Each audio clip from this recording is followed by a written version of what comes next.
estamos desarrollando desde la sede del Palacio de la Magdalena de la Universidad Internacional Menéndez Pelayo. Curso que ha sido coorganizado por la Fundación Carolina y por la Consejería de Economía del Gobierno de Cantabria a través de su Dirección General de Fondos Europeos, ¿no?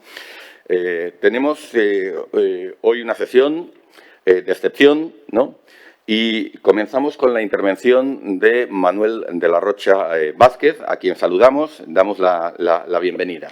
Y sobre todo, pues, le agradecemos que haya encontrado en su agenda un espacio para estar hoy con nosotros. Voy a presentar brevemente a Manuel de la Rocha Vázquez, lo hago con enorme gusto, no solamente por su trayectoria y su perfil, sino también por la amistad, ¿no?, ya de hace algunos años. Manuel de la Rocha Vázquez es secretario general del Departamento de Asuntos Económicos y G20 en el gabinete de la Presidencia del Gobierno de España. Previamente fue director del Departamento de Asuntos Económicos en ese mismo gabinete en el periodo de junio de 2018 a diciembre de 2020. Anteriormente cuenta con una extensa trayectoria tanto en el sector privado como en el sector público y en organismos multilaterales.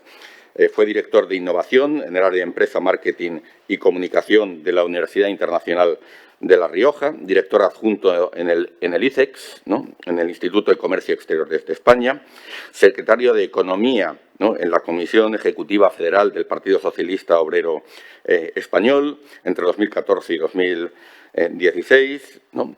Trabajó también en la compañía, disculpen un momento, en la compañía España Expansión Exterior del Ministerio de Economía y Competitividad entre 2011 y 2014. Ha sido coordinador del panel de Economía Internacional de la Fundación Alternativas, asesor en el Ministerio de Asuntos Exteriores y de Cooperación de España entre 2007 y 2011 a través de su Dirección General de Políticas de Desarrollo, consultor del Grupo del Banco Africano de Desarrollo, entre 2000 y 2007, economista en el Banco Mundial, con actividad tanto en su sede en Washington como en diversos países de África. Y, por tanto, conocedor del mundo de la cooperación al desarrollo. Cuenta también con una sólida formación académica como economista por la Universidad Autónoma, máster en Estudios Superiores Iberoamericanos por la Universidad Complutense y con un máster en Relaciones Internacionales y Comercio y Negocios Internacionales por la Universidad de Columbia. Pero más allá de todos estos elementos, yo quisiera destacar su experiencia en negociaciones internacionales, ¿no?, como Sherpa en el G20, una experiencia muy destacada, y también en los consejos europeos. Y en particular me permitiría destacar el extraordinario trabajo, y casi me faltan las palabras para describir ese trabajo realizado en la cumbre del Consejo Europeo de julio del año 2020. Una cumbre en la que se negoció, ¿no?, el plan de recuperación, en la que se negociaron las perspectivas financieras plurianuales, el marco financiero plurianual de la Unión Europea. Unas negociaciones clave en las que España obtuvo unos muy buenos resultados, ¿no?, los que ahora han permitido captar una parte importante del Fondo de Recuperación, Transformación y Resiliencia, ¿no? Fondo que, además, como comentamos hace unos minutos, Manuel de la Rocha conoce bien, ¿no?, en su función de coordinación del mismo en la presidencia del Gobierno. La verdad es que es un honor, un privilegio, Manuel, tenerte hoy con nosotros, y cuando quieras, pues tienes la palabra. Sí, Manuel, no se te está escuchando. Tienes el micrófono en mute. Muchísimas gracias, José Antonio. Disculpad, es un placer estar aquí con vosotros y contigo, un buen amigo, persona a la que admiro desde hace muchos años. José Antonio me dirigió la tesina sobre integración centroamericana hace ya 25 años y desde entonces nos une una estrecha amistad, ¿no? Bueno, es un placer estar aquí y he visto, le contaba a José Antonio que he estado viendo un poco el programa del del curso, que me parece de extraordinaria relevancia, las 3 transiciones, y además me parece muy acertado porque el unir estas 3 transiciones normalmente no es algo que se haga habitualmente. Hay muchos cursos sobre la transición ecológica, sobre la transición digital, sobre los problemas socioeconómicos, pero me parece de extraordinario interés el ver cuáles son las interacciones entre las 3. Yo voy a hacer una intervención sobre algunas reflexiones que veo desde mi posición, que tiene algunas ventajas porque tienes una cierta perspectiva global, tanto nacional como internacional, por si fueran de utilidad en aspectos que veo que son claves en las 3 transiciones, que creo que van a tener gran influencia en los próximos años y que pueden ayudar un poco a entender por dónde vamos, ¿no?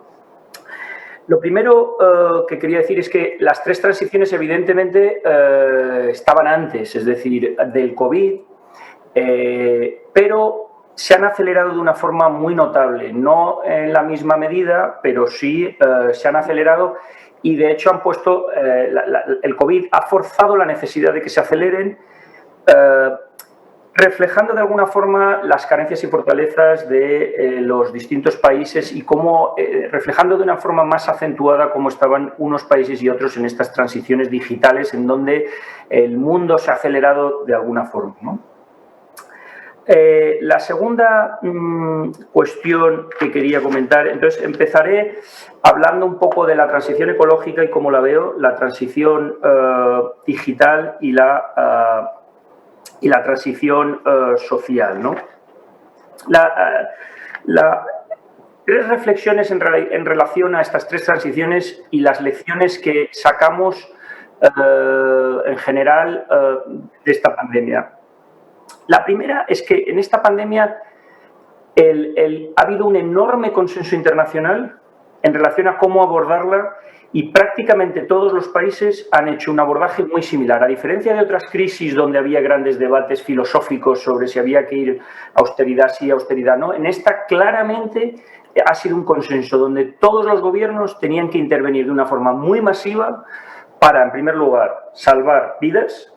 En segundo lugar, reforzar rápidamente los servicios médicos y los servicios de atención de salud. Y en tercer lugar, muy interesante desde el punto de vista económico, salvar la economía y rompiendo todas las normas fiscales que hasta ahora se habían y consensos y esos se han saltado por los aires. En otras crisis hubo grandes debates, es más, en otras crisis todos sabemos como la austeridad imperó, aquí ese debate prácticamente no ha existido y rápidamente. Esto es algo muy interesante y que yo creo que va a condicionar un poco el futuro y desde luego desde la Unión Europea la necesaria reflexión sobre las reglas fiscales que ya venía queda muy condicionada por cómo se ha actuado en esta crisis donde directamente los gobiernos han gastado lo que tenían que gastar sin atender en ningún caso a ninguna regla fiscal.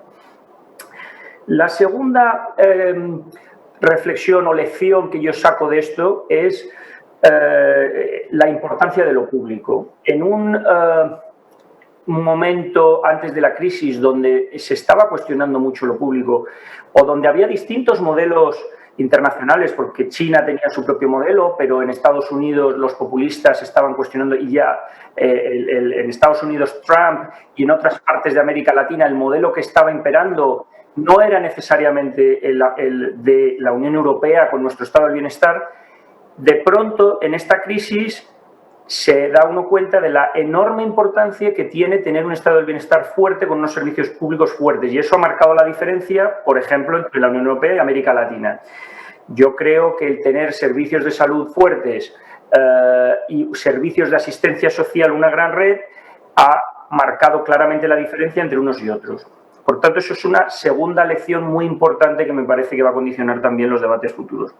Y en tercer lugar, también yo diría como lección la necesidad de una colaboración público-privada. Así como lo público tiene que ser lo nuclear, se ha visto que era muy importante en aquellos países donde el Estado tenía una buena colaboración con la industria, con el tejido productivo, se han producido elementos muy interesantes. Por ejemplo, en España rápidamente el gobierno se puso a trabajar con una serie de empresas para fabricar respiradores que no teníamos y en muy poco tiempo se produjo esa colaboración muy interesante. Por ejemplo, en el desarrollo de una vacuna española que ya es prácticamente una realidad y que no se habría producido si no es con una colaboración muy estrecha y una intervención. Solamente la empresa que lo está haciendo no lo habría podido hacer, el Estado por sí mismo tampoco, y en esa colaboración. Por tanto, yo creo que esta colaboración público-privada también, el ejemplo de los ICO que han salvado a cientos de miles de empresas y millones de trabajadores gracias a un desarrollo de unas garantías como fueron las garantías del ICO, que no se habrían podido producir si no era entre una colaboración público-privada muy estrecha.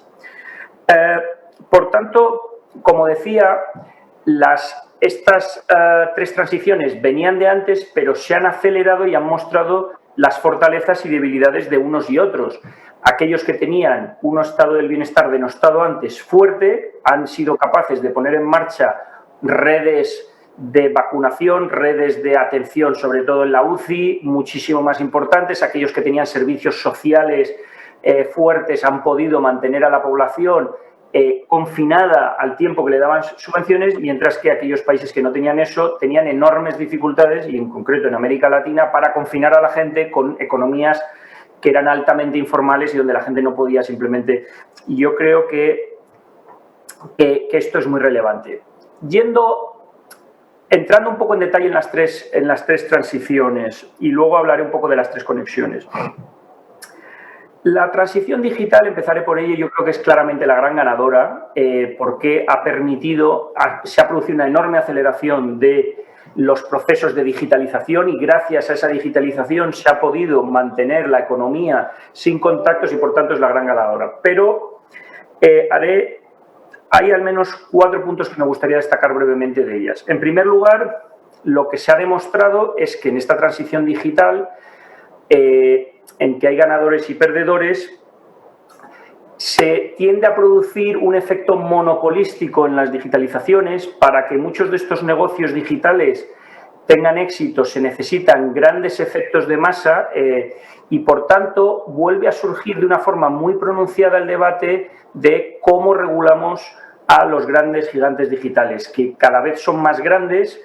No hay más que ver Amazon, que ha sido para los consumidores muy beneficioso porque ha permitido consumir sin tener que ir prácticamente salir de casa en un momento donde la gente no podía salir, y eso es muy beneficioso para los consumidores, pero al mismo tiempo su dominio oligopolístico del mercado del consumo es enormemente preocupante. Por tanto, hay un primer debate que ya venía de antes, pero que ahora ya está aquí, no podemos dejar de resolver. ¿Cómo gestionamos el enorme poder monopolístico que tienen estos gigantes tecnológicos? En segundo lugar, la brecha tecnológica que surge y que estaba ahí entre China y Estados Unidos, porque la tecnología, y en particular la tecnología digital que viene y que se ha acelerado, que es el 5G, supone una enorme rivalidad y una carrera entre fundamentalmente Estados Unidos y China, que está ahí, que puede llevar en el peor de los casos a una gran ruptura de los estándares digitales mundiales, con dos grandes áreas de influencia y con estándares diferenciados, que yo creo que sería un desastre. Y la gran pregunta es ¿qué va a hacer Europa?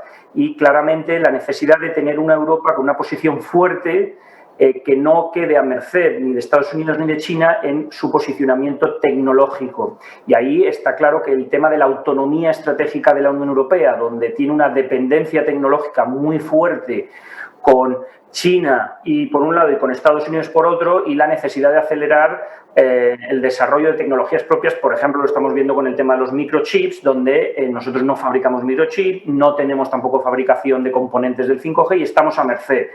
Y, por tanto, esa es una segunda derivada.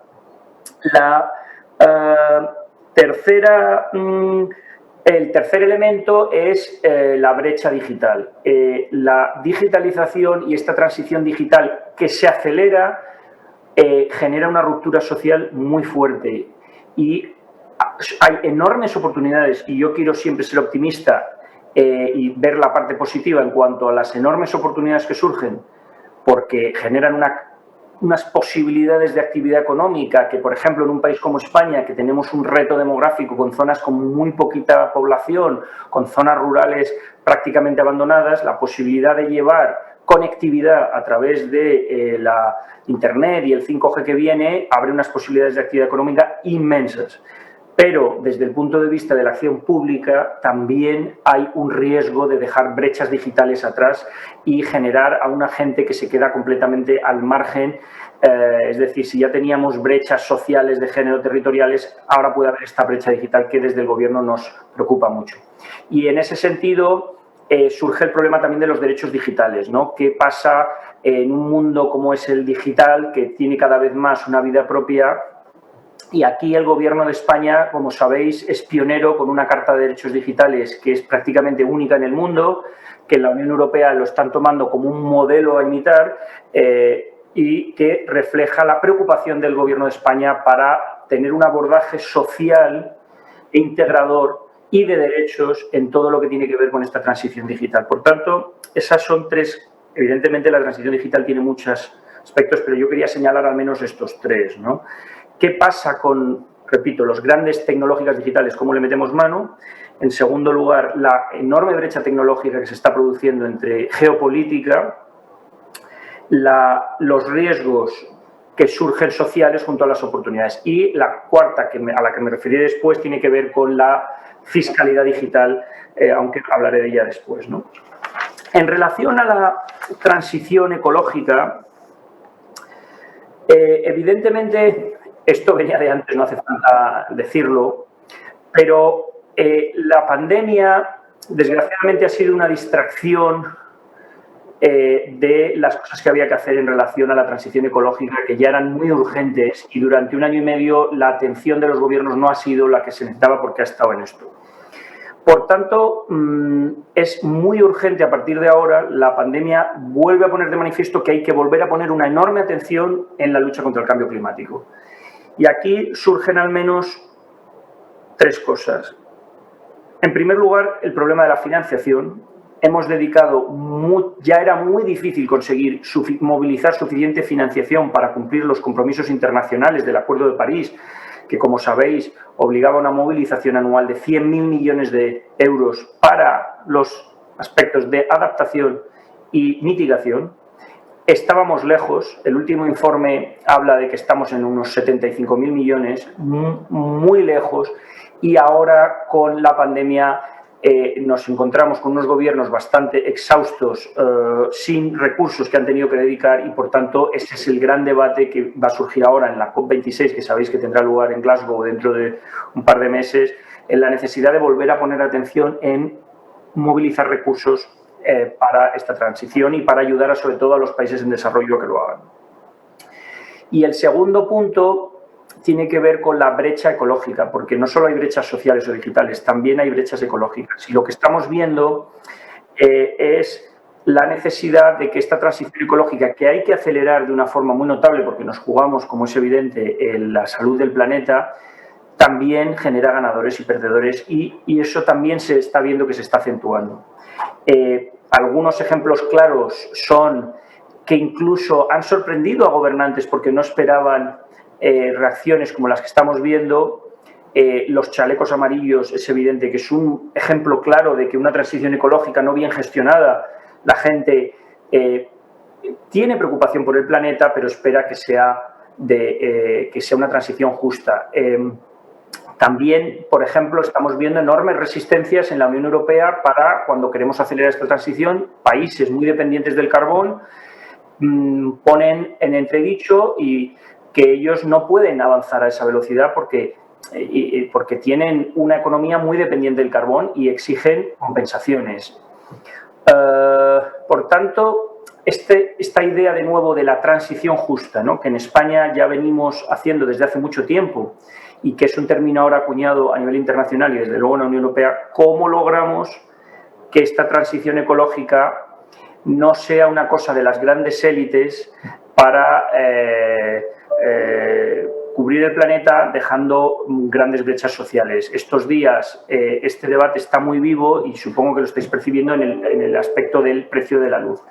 el incremento del precio de la electricidad que estamos viendo obedece en parte a decisiones políticas de la Unión Europea de elevar los derechos de CO2 para incentivar inversiones en energías limpias, algo que está muy bien, pero que tiene en el medio y largo plazo con consecuencias sociales en el corto plazo, porque encarece el precio de la electricidad, lo cual tiene efectos enormemente regresivos, porque a las clases medias y altas, pues subidas de 20, 30, 50 euros en el precio de la luz no les afecta mucho, pero esas mismas subidas para las clases trabajadoras y clases bajas, pues tiene un efecto muy regresivo. Por tanto, ese es un debate que está ahí y que va a haber que abordar de una manera muy clara, porque no...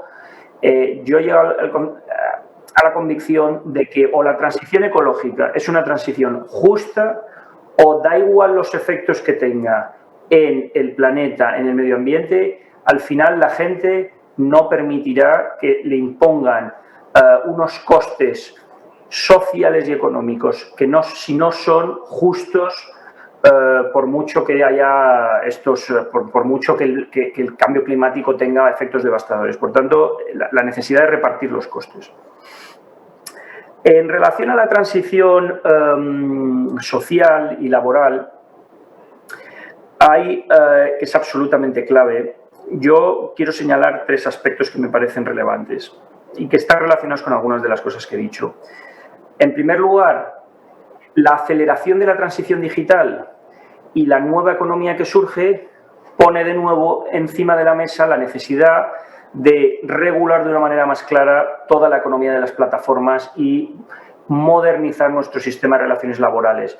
Modernizar no significa desregular y desproteger, pero sí abordarlo de una forma diferente y en ningún caso desproteger. Yo creo que hemos visto prácticas que, escondidas tras la idea de plataformas y nuevos trabajos, lo que escondían era una precarización bestial de muchos trabajadores. Por ejemplo, el tema de los riders, que yo creo que en España lo hemos abordado también de una forma muy directa.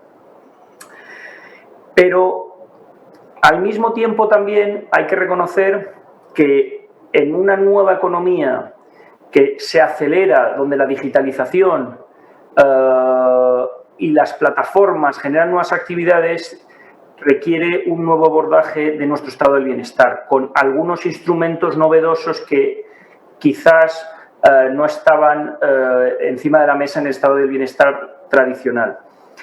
Por ejemplo, en un mercado laboral cada vez más precario, donde más parte de la población o es autónomo o tiene carreras laborales menos vinculadas al sistema formal, la protección social, que en España estaba muy vinculada al mercado laboral, se produce y se acelera esta ruptura en donde mucha gente necesita protección social pero no ha tenido periodos de cotización. Y ahí surgen, ya venía de antes, pero yo creo que la pandemia ha acelerado la necesidad de rentas mínimas, de una protección social, y surge este debate de cómo hacemos para garantizar que todo el mundo tenga al menos una vida decente. En España, desde luego, este gobierno lo ha afrontado en medio de la pandemia de una manera muy directa, aprobando un ingreso mínimo vital que garantice que todas las familias tienen al menos un salario mínimo y no caen por debajo de la pobreza. Y yo creo que este debate no se acaba con el ingreso mínimo vital. Vamos a tener que reconfigurar de alguna forma nuestro estado de bienestar para hacerlo más fuerte, pero pensando que si las carreras laborales son más fragmentadas, donde cada vez hay más precarización, donde cada vez hay más autónomos o pseudoautónomos, ¿cómo reconfiguramos el estado del bienestar para que el vínculo entre la cotización laboral y la protección no sea un lastre para muchas personas que entran y salen del mercado laboral? Y el tercer aspecto que me parece absolutamente clave en relación a los efectos sociolaborales tienen que ver con las digital skills, que vuelvo, y ahí es de nuevo la vinculación que hacía antes con la transición digital. Es decir, la transición digital tiene un impacto social muy importante y, por tanto, hay que poner un enorme esfuerzo en la educación digital de las personas, por 2 razones. Uno, para no dejar a nadie atrás, para que en un mundo en el que vamos sin papel no haya personas mayores, personas con poca formación que se ven alienadas de esta transición digital y, en segundo lugar, porque si cada vez vamos a competir más en el ámbito digital, los países que no tengan unas fuertes carreras STEM en la formación profesional, en la secundaria, ahí las niñas tienen que jugar con ingenierías, hay que poner mucho más foco y repensar un poco nuestro sistema educativo para que las competencias digitales tengan un papel mucho más central. Guste o no guste, y yo sé que puede haber gente muy de filosofía que diga, oiga, pero no se olvide de las humanidades. Digo, no, hay que olvidarse. Pero competimos en el mundo digital o nos vamos a quedar atrás. Por tanto, y voy ya terminando, después de ver un poco esta transición, ¿cuáles son las conclusiones finales que yo quería decir? Con estas tres grandes transiciones que se aceleran y que evidentemente tienen implicaciones sociales y están fuertemente imbricadas, vuelve a surgir la necesidad, en primer lugar, de una política fiscal, y aquí lo vemos, las implicaciones geopolíticas y multilaterales. Surge, y no es coincidencia que en medio de la pandemia se aceleren decisiones, yo creo que muy positivas, que llevaban mucho tiempo, y ahí la llegada de Biden ha tenido un efecto muy bueno de decir, oiga, en este nuevo mundo necesitamos una nueva fiscalidad. Íbamos, la tendencia en el ámbito de la fiscalidad y los impuestos era enormemente preocupante y, por tanto, tenemos que abordar una fiscalidad nueva que permita dotar de recursos públicos a los gobiernos para abordar estas tres transiciones. Yo diría en al menos tres aspectos que son fundamentales. En primer lugar, lo he mencionado antes, en cómo gravamos a los gigantes digitales que en la aceleración de la transición digital son enormes ganadores, obteniendo rentas bestiales que no están gravadas, por tanto, una fiscalidad específica para el mundo digital. En segundo lugar, cómo gravamos a las multinacionales que a través de distintos subterfugios no estaban pagando lo que tenían que pagar y, por tanto, se ve la necesidad de tener un impuesto mínimo para las sociedades que contribuyen. Y, en tercer lugar, cómo abordamos de una forma mucho más contundente y seria el problema de los paraísos fiscales que siguen existiendo y son lacerantes. Yo creo que este debate, la pandemia, con la necesidad de recursos públicos más acuciante que nunca para abordar los problemas de la salud, de las vacunas, ha puesto la necesidad de, oiga, la consecuencia va a ser, y ya lo estamos viendo, acuerdos muy claros en materia de fiscalidad a nivel internacional, porque los países se han dado cuenta, incluido Estados Unidos, y esta es la gran novedad, que Estados Unidos percibe por primera vez que o trabaja a nivel internacional en un acuerdo fiscal internacional o ellos solos también acaban siendo perdedores. Y ya termino haciendo una última reflexión. Estas tres transiciones, al final, han afectado a todos los países de una forma muy aguda, algunos más, algunos menos, pero están muy interconectadas y muestran la enorme interconexión entre todos los países. Desde luego, a la hora de abordar una pandemia en donde las decisiones de un país claramente afectaban a las otras. A nivel de la Unión Europea, yo diría que la pandemia ha supuesto, y dentro de unos años se verá, un salto en la integración europea que con los historiadores lo recordarán como uno de los grandes hitos, ¿no? Con probablemente la creación del mercado interior de Jacques Delors, el euro, estos grandes saltos, ¿no? El Tratado de Maastricht y la pandemia. Fijaros, voy a señalaros al menos tres ejemplos. Gracias a la pandemia se crea el Fondo de Recuperación. Si no hubiera habido pandemia, no habría habido Fondo de Recuperación. El Fondo de Recuperación lleva a la emisión de deuda conjunta que, después de 12 años discutiendo con debates intelectuales desde el año 2008 con la crisis, si había eurobonos o no había eurobonos, y imposibilidad de avanzar en la emisión de deuda conjunta, la pandemia ha hecho que haya deuda conjunta por 750.000 millones de euros sin prácticamente discusión y consenso. Y todavía recuerdo muy bien las palabras de Merkel hace unos años diciendo: no habrá eurobonos en la Unión Europea en my lifetime, y ahí los tienes. Y con las consecuencias que esto tiene, porque aunque se diga que el Fondo de Recuperación es simplemente para un periodo, la realidad es que los eurobonos están, y esto va a dar lugar a un tesoro europeo, da lugar a una coordinación muy estrecha de políticas, etc. En segundo lugar, la Unión Europea ha avanzado en áreas que hace solo un año y medio eran absolutamente impensables. Un ejemplo muy claro es, ¿quién iba a pensar que hace un año y medio que los países iban a poner en manos de la Comisión Europea la compra de vacunas para sus ciudadanos? La Unión Europea tomó una decisión que muchos criticaron al inicio y que luego, gracias a Dios que estábamos ahí, de dejar que sea la Comisión Europea la que negocia con las grandes multinacionales farmacéuticas para la compra. Por tanto, otro ámbito que me parece extraordinariamente importante. Y el tercer ámbito es toda la... en materia de política económica y social, el Fondo de Recuperación no solo es dar dinero a los países, es todo el proceso que se crea en torno a los planes de recuperación y reformas y el empoderamiento enorme que ahora tiene la Comisión Europea, que tiene que aprobar los planes, que tiene que negociarlos con los países. Antes hablabas, José Antonio, de la negociación del julio del año pasado, que fue intensísima, 5 días prácticamente sin dormir, pero es que la negociación que ha sido más dura ha sido después negociar un plan durante un año con la Comisión Europea, que ahora tiene la llave del dinero. Durante muchos años la Comisión Europea, en materia de política económica, más allá del Banco Central Europeo, nadie le hacía caso a sus recomendaciones y ahora o haces caso a la Comisión Europea o no hay dinero. No solo porque no te aprueba el plan, sino porque luego no te da los recursos. Por tanto, yo creo que he puesto 3 ejemplos para mostrar cómo la pandemia ha acelerado las transiciones y ha reforzado el proceso de integración.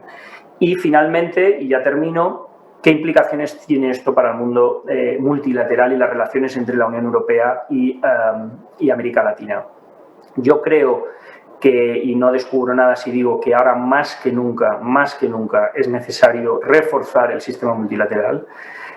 Se han puesto en marcha algunos procesos interesantes para abordar la situación de la pandemia con la creación de COVAX, del acelerador.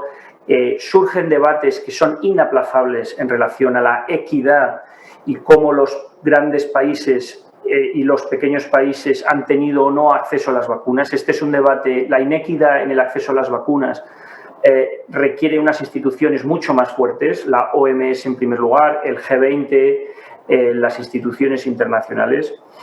Y, por tanto, la necesidad de reforzar algunos procesos es clave. Y aquí yo creo que surge una oportunidad para que América Latina y la Unión Europea refuercen sus lazos en varios frentes. Desde luego, España ha estado muy activa en tratar, el gobierno de España, digo, en que la Unión Europea y en general lo que es el mundo occidental de países ricos, Estados Unidos, la Unión Europea, el Reino Unido y afuera, muy centrados en qué hay de mis vacunas, qué hay de lo mío. No nos olvidáramos de que en América Latina, pese a que no son los países más pobres, estaban sufriendo también. La atención durante la pandemia ha estado fundamentalmente desde los países ricos en sus propias poblaciones y luego, oiga, aquí están los países africanos que están sufriendo mucho y son los más pobres. España ha sido de los pocos países que ha dicho no podemos olvidarnos que los países de América Latina, pese a que son países supuestamente de renta media, son países muy vulnerables tanto al cambio climático como a la pandemia. Por su estructura económica han sufrido mucho y España ha estado empujando para que los bancos multilaterales, el Fondo Monetario Internacional también se ocuparan de América Latina con líneas especiales de crédito. Ahora ha surgido una oportunidad extraordinaria que quiero poner encima de la mesa con la nueva emisión de esta moneda de reserva virtual que son los derechos especiales de giro del Fondo Monetario Internacional. Son 600.000 millones de euros que el Fondo Monetario Internacional emite y esto es como si fuera una moneda de reserva gratis que se crea, se le da la maquinita y se reparte entre todos los países del mundo, pero en proporción a su participación en el Fondo Monetario Internacional. Es decir, que el 80% de estas nuevas divisas que el Fondo Monetario Internacional va a regalar a los países para que tengan reservas y puedan comprar, exportar o utilizarlas como consideren, van a países ricos.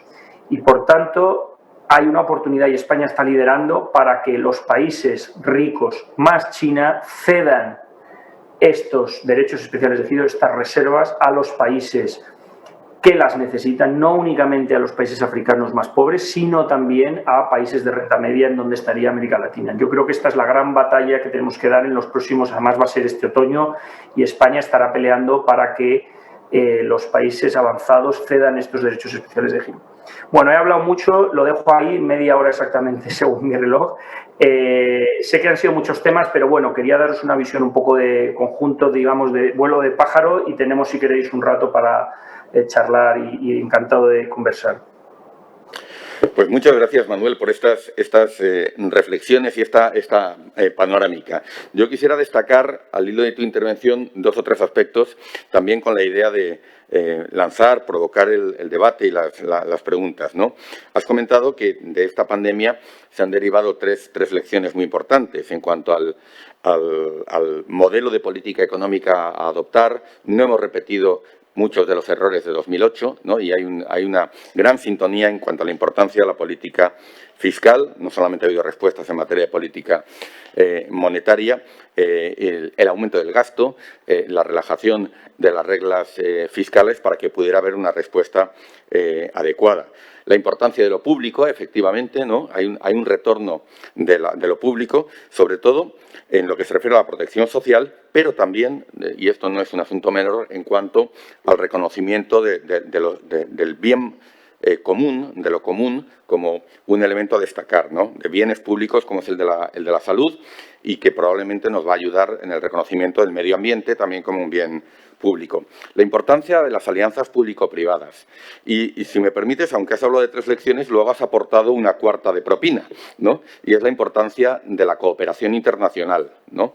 Y especialmente cooperación internacional tanto en el plano global, multilateral, como en el ámbito de los grupos regionales. Y destacaría algo que has señalado al final, ¿no? Es también lo que ha significado para la Unión Europea esta pandemia, ¿no?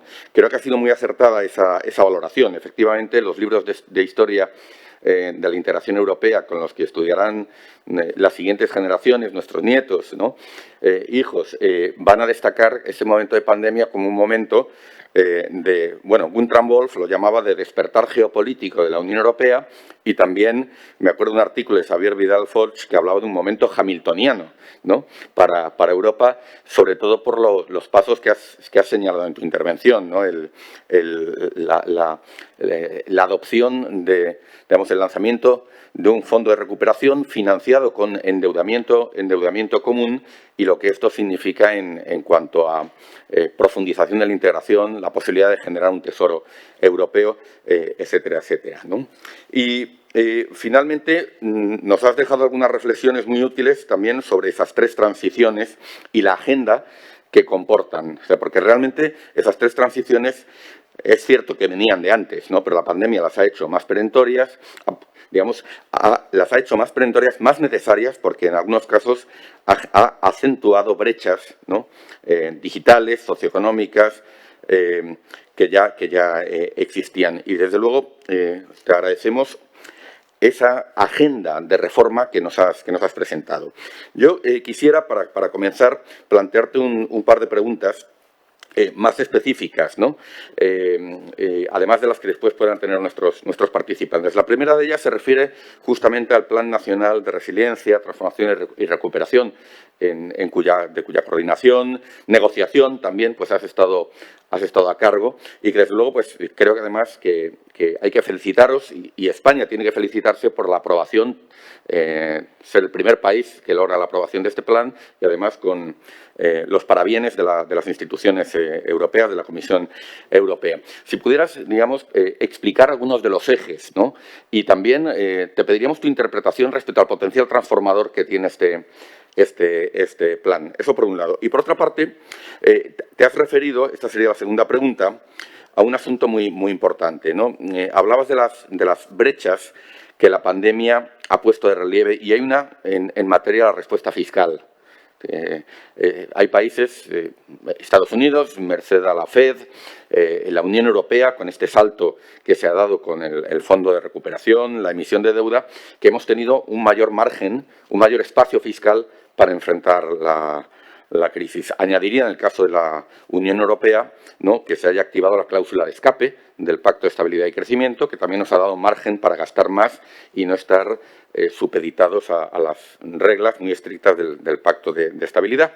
Pero los países en desarrollo, y en particular de América Latina, pues no tienen esos márgenes y no tienen, digamos, la capacidad monetaria ni fiscal que tenemos en Europa y Estados Unidos. Muy bien, se ha logrado por fin, ¿no?, la ansiada emisión de derechos especiales de giro, la mayor de la historia, ¿no? Y como bien has explicado, esto también es importante de cara a nuestros estudiantes, las reglas del FMI asignan esos derechos especiales de giro en función de los porcentajes del fondo que tienen los países miembros, lo que genera un efecto muy asimétrico, porque al que más tiene, más se le da, y el que menos tiene, menos recibe. Sin menoscabo de que esto, incluso quedando así, es un balón de oxígeno para los países en desarrollo, se está planteando la posibilidad de generar algún tipo de fondo de recuperación, ¿no?, con derechos especiales de giro que los países ricos no vamos a utilizar, no vamos a necesitar, ¿no? Y sobre esto nos consta que hay algunas propuestas del Gobierno de España, ¿no?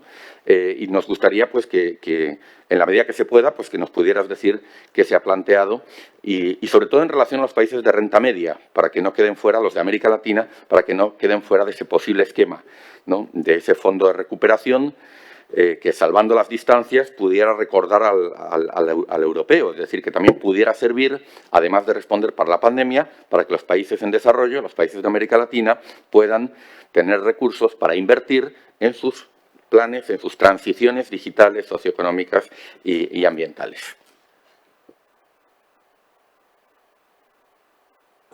Por supuesto, muchas gracias, José Antonio. Vamos a ver, en relación al plan de recuperación, bueno, daría para todo un seminario en sí mismo, pero yo creo que ya has sabido, el plan de recuperación tiene 4 grandes ejes, ¿no?, que son 4 ejes transversales, como que así los ha señalado y establecido el Gobierno. 2 que venían un poco marcados desde Bruselas, que es la transición ecológica, es decir, las inversiones y reformas en el ámbito del cambio climático y el medio ambiente.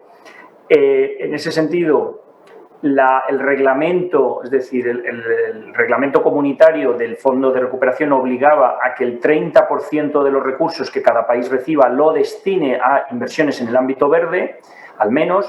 En el caso de España va a ser el 40% prácticamente lo que le vamos a, es decir, muy por encima de lo que nos establecía. ¿A qué van a ir? Bueno, pues a todo lo que tiene que ver con, por un lado, la reforma del sistema energético, la promoción de las energías renovables, el almacenamiento.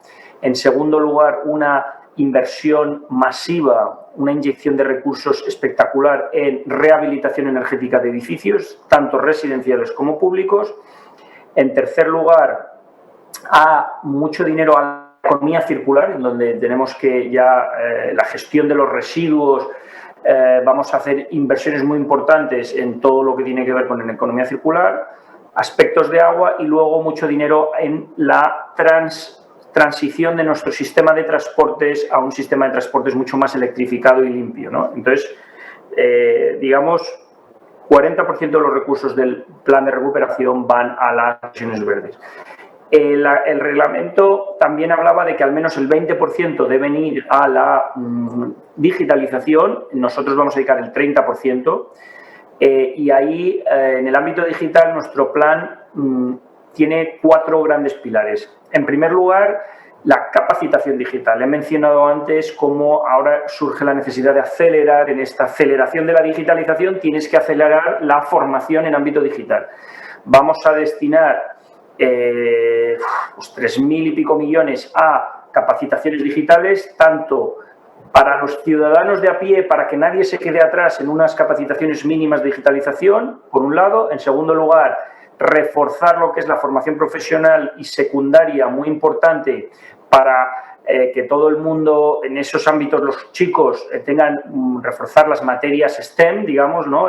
Matemáticas, cálculo, etcétera, a nivel de secundaria. Y en tercer lugar vamos a poner énfasis en algunas materias ya universitarias, másters, en áreas especializadas avanzadas donde creemos que España puede destacar, por ejemplo, en ciberseguridad, en Big Data, inteligencia artificial, etcétera. O sea, por un lado, en la digitalización tenemos capacitación digital. Segundo, digitalización de las pymes. España tiene un tejido productivo en donde hay medianas y grandes empresas que son muy buenas, algunas líderes mundiales en sus sectores, en finanzas, en energía, en infraestructuras, pero luego tienes de las 3 millones de empresas, 1 millón y pico de empresas, bueno, la mayoría son pymes, pero hay más de 1 millón de empresas muy pequeñitas que están completamente desconectadas del mundo de la digitalización. Y o logramos que éstas hagan ese esfuerzo y, por tanto, vamos a digitalizar las pymes, vamos a dedicarle 4.000 millones a eso. El tercer ámbito es la digitalización de las administraciones públicas. Le vamos a dedicar 2.000 millones. Creemos que así como la Administración General del Estado en algunos puntos sí está bien digitalizada y hay muchos servicios que se pueden hacer digitales, pero no es lo mismo cuando bajas a comunidades autónomas y aún menos entidades locales. Vamos a poner mucho énfasis. Segundo, la interconexión e interoperabilidad entre los distintos sistemas digitales de las administraciones públicas para que, pues, desde los expedientes académicos, los expedientes médicos, todo esté conectado. Tanto digitalización de las administraciones públicas. Y el cuarto gran eje tiene que ver con la conectividad, que es aprovechar que España tiene la mejor red de fibra óptica de Europa, con una cobertura de banda ancha del 95% del territorio, que es ningún país de la Unión Europea tiene nada parecido. Tenemos que llevar la conectividad hasta el último rincón y dar el salto al 5G. Con el 5G se abren unas posibilidades y su conectividad de generación de actividad económica a lo largo del territorio espectaculares. Por tanto, en digitalización yo diría esas 4 prioridades: capacitaciones digitales, digitalización de las administraciones públicas, digitalización de las pymes y conectividad. Y luego diría que el tercer gran eje, prioritario, tiene que ver con la cohesión, cohesión territorial, cohesión social, y ahí y este es un eje muy transversal donde temas como la conectividad, como el fomentar proyectos que unan a distintos territorios. Vamos a poner mucho énfasis en que algunos de los proyectos transformadores no sean solo en Barcelona, Madrid, Bilbao, sino al revés, que distintas comunidades autónomas tengan que trabajar juntas, porque la cohesión territorial nos parece fundamental. Cohesión social, evidentemente. Si yo tuviera que destacar la tercera gran prioridad en cuanto a recursos, es capital humano. Vamos a dedicar 10.500 millones a todo lo que tiene que ver desde educación secundaria, formación profesional, capacitación digital que ya he mencionado, y formación de desempleados, unido a todo el reforzamiento del sistema científico e innovación, es decir, la potencialización de la ciencia. Entonces, esos son 3 grandes ejes, ¿no? Verde, digital, ciencia y educación. Y luego el cuarto eje sería que tiene que ver con la igualdad de género, ¿no? Todo el plan tiene que permear medidas, y todos los proyectos, las convocatorias van a estar muy influenciadas para garantizar que hay un avance de las mujeres y hay igualdad de género, y que no solo no sean discriminadas, sino que pueden avanzar. Por tanto, ese es a grandes rasgos de los 70.000 millones que sabéis que tiene este plan que aprobó la Comisión Europea y que va a ser desplegado en los próximos 6 años con una intensidad específica. En los 3, 21, 22, 23, vamos a gastar el 60% de los fondos en los 3 primeros años. Vamos a ver, en relación a la segunda pregunta que me hacías, sobre los DEF, fundamentalmente, ¿no? Y no sé si la de la fiscalidad, no sé si me estabas preguntando algo en concreto, era más una reflexión que yo creo que ponías encima de la mesa. Como he dicho, la emisión de la más importante de la historia de derechos especiales de giro, la última se produjo en el año 2008 con la crisis financiera y fue de 1/3 de lo que es ahora. Son 600.000 millones de dólares que El Fondo Monetario Internacional reparte en función a la cuota de cada país su cuota de participación en el FMI y, por tanto, tú lo has señalado muy bien. Los grandes países, que son los que menos lo necesitan, van a recibir el 80% de ese dinero. 20%, 100.000 millones, está muy bien, 100 y poco mil, les viene muy bien a los países en desarrollo, sin duda, pero claro, necesitan mucho más. Con esto ni de lejos cubren sus necesidades financieras que se han visto, sobre todo, por ejemplo, en América Latina, la ruptura de los flujos turísticos, la ruptura del comercio que durante un tiempo también se rompió, la necesidad de gastar mucho más para reforzar la salud y la protección social en el confinamiento, unido a una parón de actividad económica en donde se han quedado sin divisas, es que les ha generado un enorme problema. Por tanto, ¿qué es lo que España está planteando? Como tú bien has dicho, que los países más avanzados, que generalmente no utilizan esos derechos especiales de giro, España tiene los suyos y los tiene el Banco de España y no los usa desde hace mucho tiempo, cedan esos derechos especiales de giro de forma un poco solidaria a los países que lo necesitan. Las reglas de los DEF son bastante complejas, no es tan sencillo como simplemente porque son considerados una reserva monetaria. En realidad, los derechos especiales de giro en el ámbito de la Unión Monetaria no pertenecen al Gobierno, sino que van al sistema, al eurosistema, es decir, al Banco de España, y por tanto entran dentro de las reglas del eurosistema y del Banco Central Europeo. No se pueden simplemente ceder, desgraciadamente nosotros está empujando, no se pueden ceder gratuitamente, solamente pueden ser cedidos en préstamo, aunque puede ser un préstamo prácticamente sine die, por un lado, y segundo lugar, tampoco se pueden ceder a quien tú quieras como tú quieras, tienen que estar dentro de un esquema controlado por el Fondo Monetario Internacional. Entonces, dentro de estas restricciones y algunas otras que no entraré en ellas, lo que España está empujando es para la creación de un fondo similar a otro que ya existe para los países más pobres, fundamentalmente los países africanos, que haya un fondo donde los países avanzados y China, no nos podemos olvidar de China, porque en este debate cuando se habla de los países ricos, China juega este doble lenguaje, que ellos dicen, no, yo no soy país rico porque su renta per cápita es baja, pero tiene suficientes reservas, no necesita estos DEF. O sea, queremos que China también entre y ceda. Donde los países ricos más China ceden al menos otros 120.000 millones de dólares en DEF a este fondo que iría destinado a financiar con posiblemente una mezcla de créditos y donaciones, planes de sostenibilidad social y regeneración económica, no en línea de inversión, no es simplemente para gastártelo en lo que necesites, sino para financiar planes de inversión para poder acometer estas transiciones.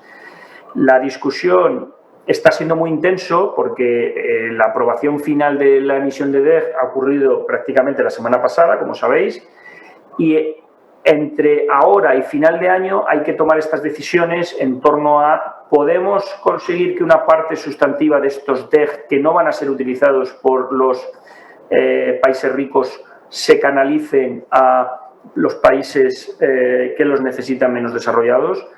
Una parte irá a los países africanos, sin duda más pobres, pero estamos peleando para que América Latina tenga una parte importante de esa tarta. Entonces, la idea sería que haya dos fondos separados, uno para los países más pobres, otro para países de renta media que se consideran vulnerables al cambio climático y la crisis económica, que también pueda haber una parte de esos DEF que se puedan canalizar a través de los bancos regionales de desarrollo, como el Banco Interamericano de Desarrollo, el Banco Africano, el Banco Asiático, que ahora mismo esa posibilidad existe, pero no se ha producido. Y desde luego España tiene una implicación al más alto nivel y lo estamos peleando no ya nuestros representantes en las instituciones, no ya ni siquiera únicamente la vicepresidenta económica que lo está haciendo. El propio presidente tiene una implicación personal y así lo manifestó en la cumbre iberoamericana reciente que hubo en Andorra, como sabes, donde estuvimos empujando para que esto ocurra y vamos a dar la batalla porque esto es no parece aceptable que, tras la enorme crisis que se ha producido con las consecuencias sociales y económicas devastadoras, el Fondo Monetario reparta estos activos, estas divisas, y el 80% vaya para países que no lo necesitan y que no lo van a hacer uso de ello. Por tanto, esa es una batalla absolutamente crucial que tenemos. Y ahí la sociedad civil tiene un papel que jugar a nivel internacional para apretar y forzar a las instituciones y a los gobiernos a que esto se produzca.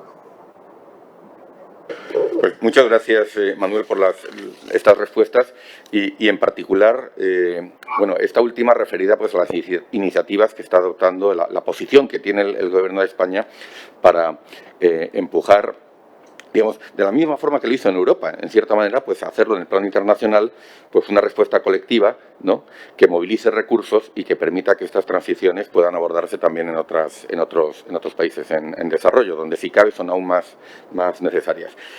Vamos a recoger preguntas, comentarios, está abierto ahora el tiempo para ello.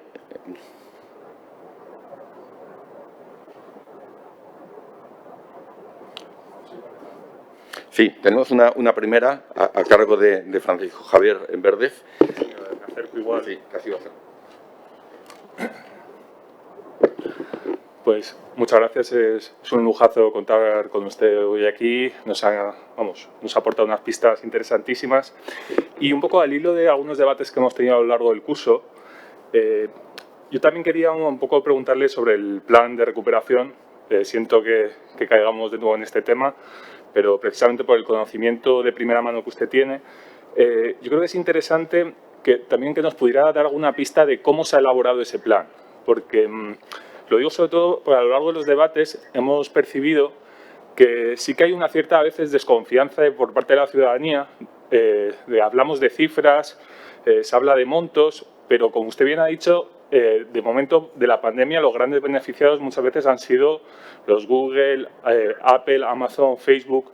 Entonces, un poco para quitar esa percepción o esos temores que existen, yo creo que sí que sería bueno que nos explique, que nos cuente cuál es el proceso que se ha dado hasta ahora y un poco cómo se va a traducir eso, cómo se va a aterrizar todos esos fondos en el día a día de la gente. También ha mencionado que sobre todo la principal, toda esta cuantía de fondo se va a concentrar en este año, en el siguiente y en 2023.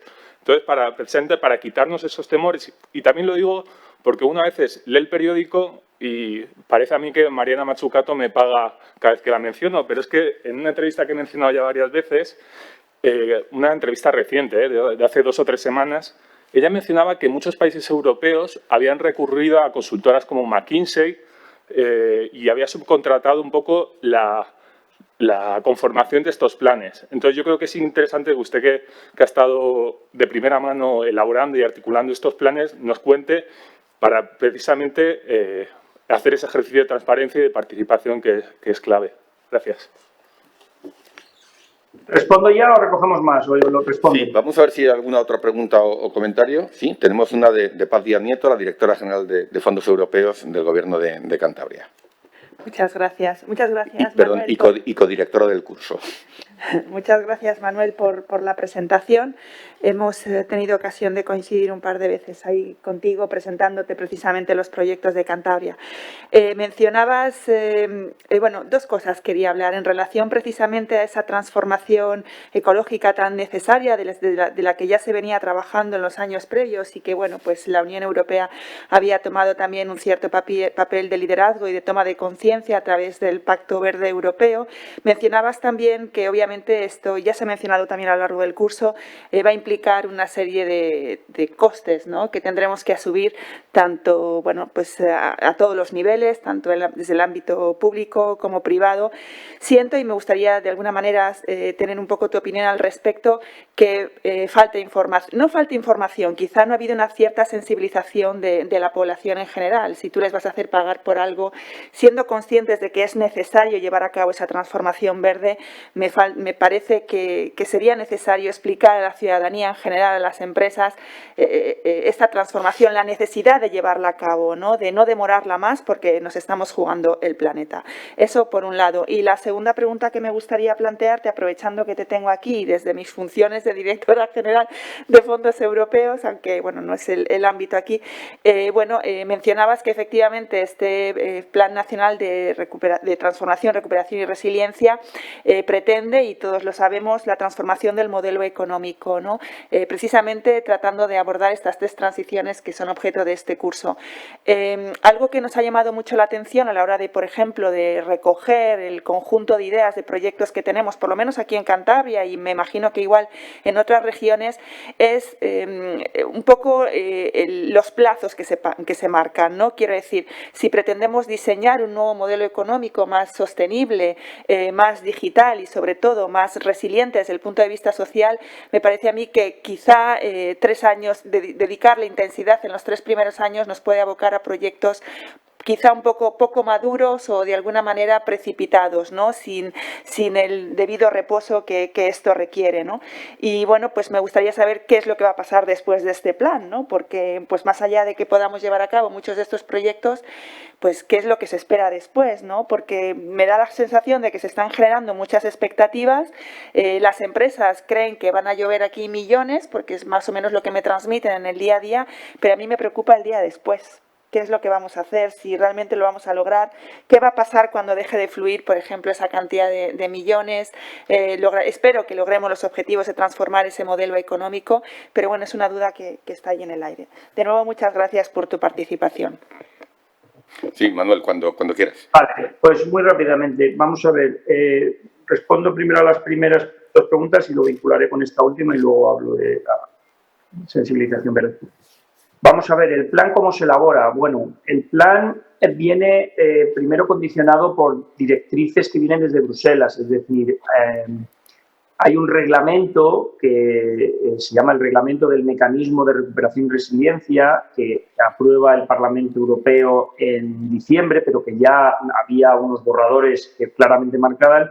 Por tanto, en Bruselas el Reglamento Europeo marca en buena medida cómo se debe elaborar un plan, qué contenidos tiene que tener, como he dicho, a cuánto dinero hay que dedicarle a los aspectos verdes, a los aspectos digitales.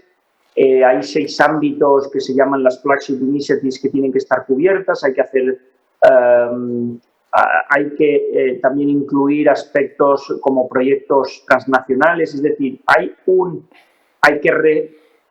aspecto muy importante, el plan tiene que dar respuesta a las recomendaciones país que hace la Comisión Europea cada año, y en particular a las que hace en el año 2019 y 2020, en donde hace una serie de recomendaciones de política económica que tienen que estar claramente reflejadas en el plan. Por tanto, por un lado, vienen las directrices y condicionantes que impone Bruselas a la hora de el proceso de elaboración y el contenido. Y en segundo lugar, el plan responde, evidentemente, no se elabora de cero, sino que se elabora primero teniendo en cuenta las prioridades políticas marcadas por el gobierno de turno en su programa electoral, en su acuerdo de gobierno, y en segundo lugar, construye sobre planes y prioridades que el gobierno ya o había aprobado o estaba en vías de aprobar. Fundamentalmente teníamos, por ejemplo, el más importante, dado que el 40% de los recursos van a la transición digital, España había presentado lo que se llama el Plan Nacional Indicativo de Energía y Clima, que todos los países de la Unión Europea estaban obligados a presentar a la Unión Europea. El de España es el más completo y ambicioso, es un plan a 2030 y lo que hacemos es construimos sobre ese acelerando algunos procesos. No se hizo sin los recursos, pero construimos sobre eso. Teníamos la Agenda del Cambio, que es un documento que marcaba las prioridades en materia de política económica que se había hecho en el año 2019, dirigido por la vicepresidenta económica, y sobre eso construimos varios planes que se hicieron de choque en medio de la pandemia para el turismo, para la ciencia, para el sector del automóvil, etcétera. Construimos sobre eso. Y a partir de ahí, el gobierno, liderado por el presidente, crea un pequeño grupo de trabajo y establecemos un primer borrador y vamos trabajando. ¿Cómo se negocia? Esto ha sido fruto de una dura negociación que le ha pasado a todos los países, de muchos meses con la Unión Europea, en donde cada borrador tenía que ser negociado. No ha sido impuesto, es decir, sí que quiero señalar que a diferencia quizás del año 2008, 2009, 2010, estoy pensando en los planes de rescate de Grecia, de Portugal e Irlanda, donde prácticamente allí no había negociación, había una pseudoimposición de unos planes de ajuste para ser rescatados. En este caso sí hay una negociación, es decir, la Unión Europea no puede imponer a España nada, porque no es tampoco la filosofía, pero sí que nosotros tenemos que negociar con ellos. Yo creo que en muchos ámbitos España, en algunas líneas rojas que la Unión Europea quería que hiciéramos cosas distintas, nos plantamos y dijimos hasta aquí llegamos y ellos lo entendieron. Y en otros ámbitos, para la Comisión Europea había aspectos que creían que eran importantes y que yo creo que de hecho han permitido conseguir una mayor ambición. Por ejemplo, voy a poner algunos ejemplos. En la reforma de las administraciones públicas, por ejemplo, la temporalidad del empleo en el sector público. Este es un tema que la Comisión Europea nos señalaba permanentemente que el Gobierno ya iba a abordar, pero que como consecuencia del plan de recuperación se le dio una mayor aceleración. O la evaluación de políticas públicas, que estábamos ya decidido hacerlo, pero la Unión Europea nos pidió que fuéramos más ambiciosos y lo fuimos. Por tanto, ha sido una elaboración de un año. Dicho esto, el plan, para este alumno que ponía y tiene dudas, todos los documentos del plan, todos son públicos. Cualquiera puede entrar en la página web que se ha creado, que es Plan de Recuperación, www.planderecuperacion.es, y ahí están todos los documentos. Algunos son documentos largos, hay presentaciones cortas para explicar en cada uno de los 30 componentes, porque se llaman como 30 componentes, que son como 30 líneas de acción, en energía, rehabilitación, ciencia, educación, formación profesional, industria, comercio, turismo. Cada uno tiene un documento donde se explica con qué reformas e inversiones se van a hacer y es muy detallado. Si alguno tiene interés porque es estudiante, no hay nada oculto. Y por tanto está todo ahí. ¿Cómo se va a ejecutar? Sí que diré una cosa muy importante. Hay una cierta percepción de que esto va a las grandes empresas. No es así. El plan de recuperación tiene los grandes beneficiarios van a ser las pymes, y luego hay mucho dinero que va a ciudadanos autónomos y a ciudadanos que se van a poder formar, y sobre todo las pymes. Dicho esto, para grandes proyectos transformadores, es decir, la reconversión y transformación del sector del automóvil, que tiene que hacer es el principal sector industrial de este país, segunda fuente de divisas después del turismo, y que está sujeta a una enorme amenaza que es la transición al vehículo eléctrico. O ahí pues tenemos que trabajar con los grandes fabricantes de automóviles y de componentes para traer una fábrica de baterías, para que se transformen en vehículos limpios. Y por tanto, ahí vamos a fomentar alianzas con pymes, pero grandes empresas tendrán que impulsar la transformación industrial hacia una autonomía industrial. Pues ahí habrá que trabajar con empresas que tengan fuerza para transformar. Pero, y esto es muy importante, este es un plan de inversión y, por tanto, si alguien cree que las grandes empresas que han presentado proyectos y dicen yo espero conseguir no sé cuánto dinero, pues empresas de libres, tienen que invertir, es decir, por cada euro que les demos tienen que poner 3 o 4 euros. No es oye, yo quiero un proyecto y me financia, el gobierno me va a financiar mi plan de negocios fenomenal, lo iba a pagar yo, pues ahora me lo pagan. En ningún caso, son proyectos adicionales, proyectos nuevos o aceleración de cosas que iban a hacer, en donde por cada euro ellos tienen que poner. Nosotros en el plan lo que decimos es que tienen que movilizar, cada euro europeo tiene que movilizar entre 3 y 4 euros privados. Por tanto, las grandes empresas que dicen aspiro a recibir no sé cuántos miles de millones de euros, el gobierno le dice sí, pero vas a tener que poner muchísimo más. En relación a los plazos de ejecución que mencionaba la directora, vamos a ver, hay una razón, no es baladí el querer acelerar. La razón por la que el gobierno ha puesto un énfasis en acelerar la ejecución tiene que ver, primero, España es el país que más cayó el producto el año pasado, Seguimos teniendo problemas acuciantes como tasas de desempleo, desempleo estructural, desempleo juvenil, abandono escolar, que requieren una atención urgente y no simplemente decir vamos a hacer esto a lo largo de 6 años tranquilamente. Entonces, hemos puesto foco que en los 3 primeros años concentremos la atención para intentar gastar y gastar bien el máximo. Luego son 3 años donde gastaremos el 65% y luego tenemos otros 3 años para gastar el resto. Esa es una primera razón. La segunda razón es que nosotros, si ejecutamos bien el grueso de los fondos durante los 3 primeros años, el Gobierno tiene la posibilidad de optar a préstamos. Nosotros hemos consumido lo que son las transferencias. Tenemos la posibilidad de ir a unos préstamos en muy buenas condiciones, del Next Generation también, que permitirían completar proyectos hasta finales del 2026, es decir, recursos adicionales. Por tanto, creemos que se debe poner el foco porque el país tiene una urgencia de no dormirse, de acelerar transiciones en los próximos, cuanto más rápido mejor, pero haciéndolo bien, para ponerse en posiciones de liderazgo en estas transiciones. Y la cuestión de qué va a pasar después y qué pasa, vamos a ver, y este es el punto clave que quiero señalar. El plan está diseñado para que sean proyectos de inversión, que tienen que elevar la productividad, que tienen que mejorar el tejido productivo, que tienen que generar ciencia e innovación. Por tanto, no es, y con todos los, no es simplemente para hacer proyectos que generen actividad económica y den empleo durante el tiempo que está el dinero, no, tienen que generar transformaciones. Por eso es la importancia de que haya inversión privada.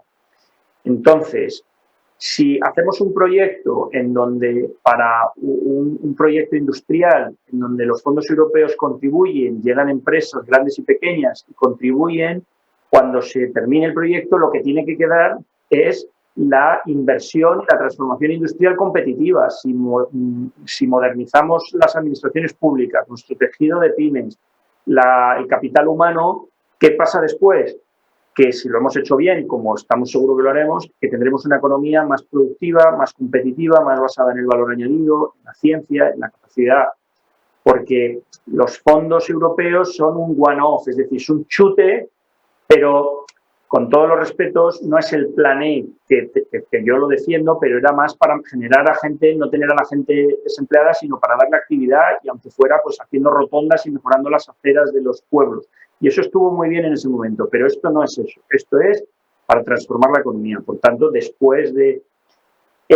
soy consciente de que los plazos son muy estrictos y tenemos que trabajar en el gran desafío de este plan, es una ejecución que es mucho dinero en poco tiempo y la ejecución pues supone un desafío, pero estoy convencido de que lo haremos bien. Y finalmente, en el tema de la sensibilización verde, totalmente de acuerdo. Creo que, y he intentado señalarlo al inicio de mi intervención cuando hablaba de la transición verde. La transición verde o es una transición justa o veo muy difícil que se pueda hacer. Y para que sea una transición justa, también tiene que ir acompañada de 2 elementos, que sea justa y que los ciudadanos la interioricen. La nueva economía que tiene que surgir de esta transición ecológica para hacer frente al enorme desafío del cambio climático no puede ser únicamente empujada por los gobiernos, que tienen que jugar un papel fundamental.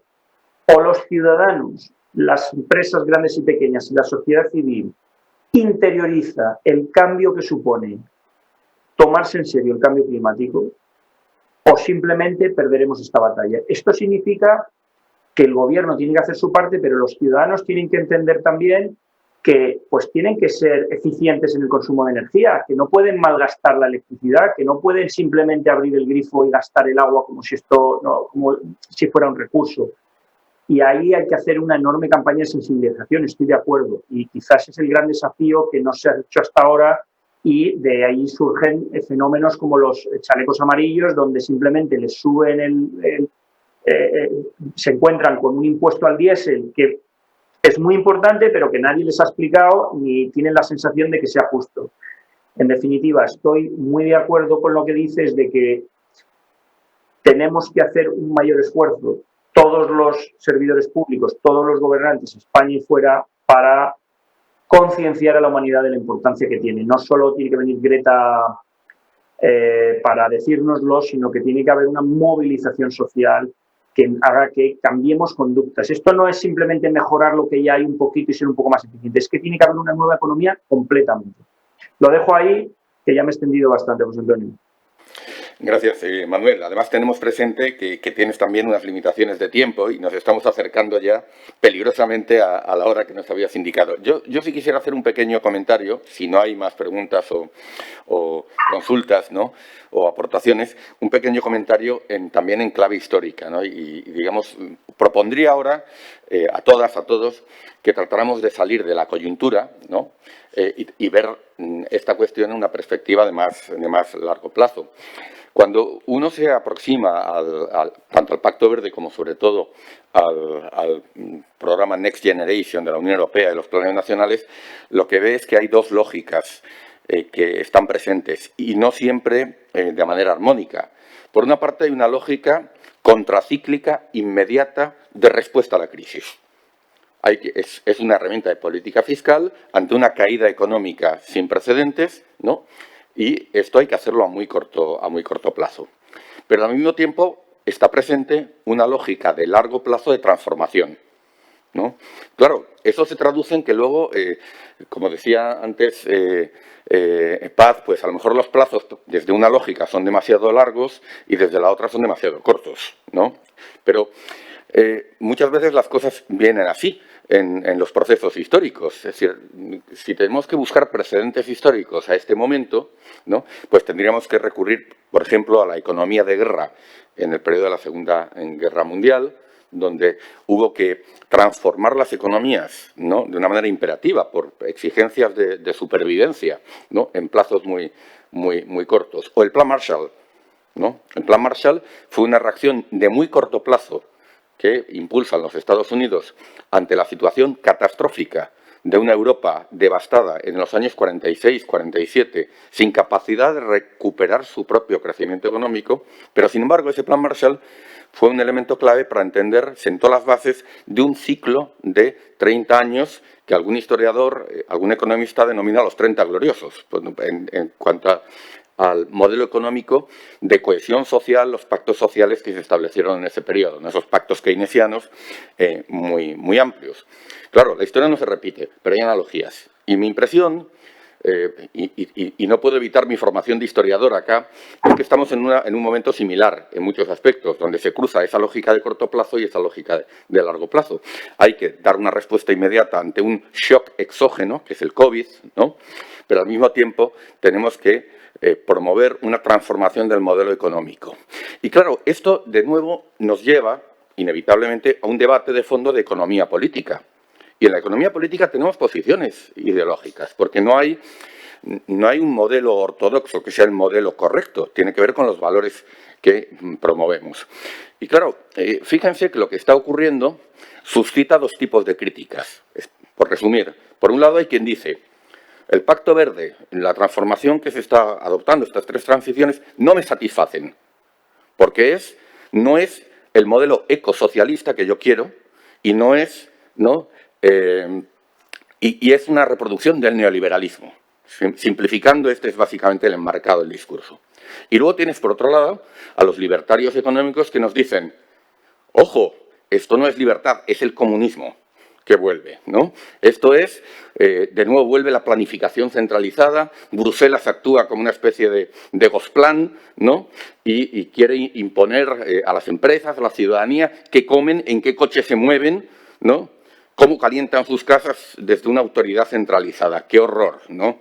Mire, esto es como, si me permiten de nuevo una analogía, el New Deal de Roosevelt significó romper con el viejo capitalismo del laissez-faire que había llevado a la crisis de 1929, perdón. Pero tampoco significó el socialismo de planificación centralizada. Pero fue una transformación histórica del modelo económico extraordinaria y dio paso a los modernos estados del bienestar, dio paso a los pactos keynesianos y dio paso a un modelo de capitalismo que incorporó elementos sociales. No estoy haciendo un juicio de valor, sino simplemente recordando ese devenir histórico.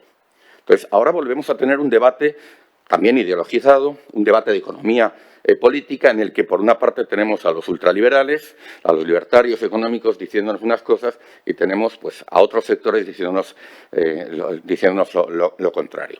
Yo creo que para tener un juicio adecuado hay que entender el contexto histórico en el que estamos y el alcance de las transformaciones.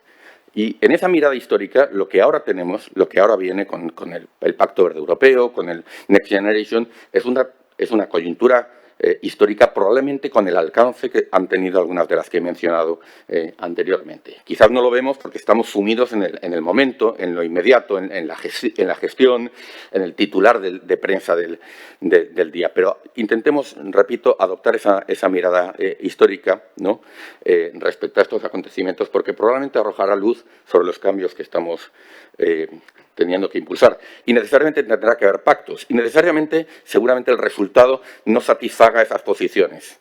Pero reconozcamos que, desde luego, va a dar paso a un modelo, y creo que en ese sentido han sido muy acertados los comentarios iniciales de Manuel, en el que lo público y lo común van a tener más importancia, en el que se va a repensar el papel de las empresas, ¿no? Y van a tener que asumir en mayor medida, ¿no?, su relación con el sector público y su compromiso con la sociedad y con el medio ambiente, en el que el modelo económico imperante va a tener que transformarse profundamente en esos tres sentidos, para incorporar las tecnologías de manera, además, que no agrande brechas sociales o socioeconómicas o territoriales, que sea más sostenible, ¿no?, y que promueva pues, este término de la resiliencia y de la cohesión social, que más allá de conceptos de moda, en realidad refleja una concepción de la sociedad muy distinta. Ese quizás creo que es el alcance de los cambios, ¿no?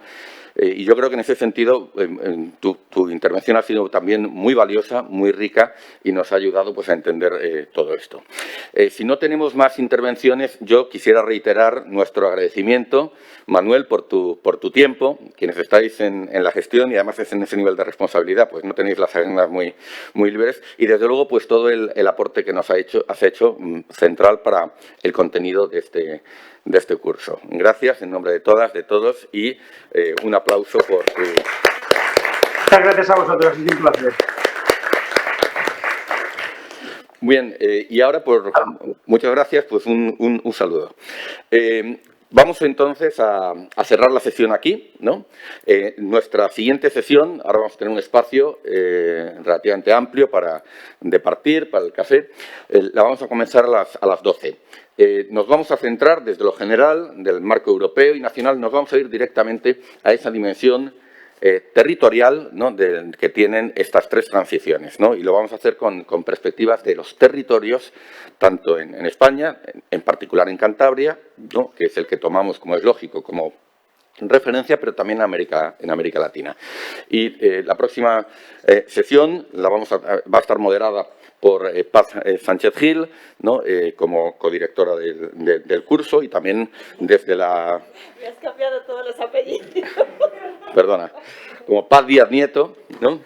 Me ha venido, tiene un lapsus y me ha venido una vieja conocida que así se llamaba, ¿no?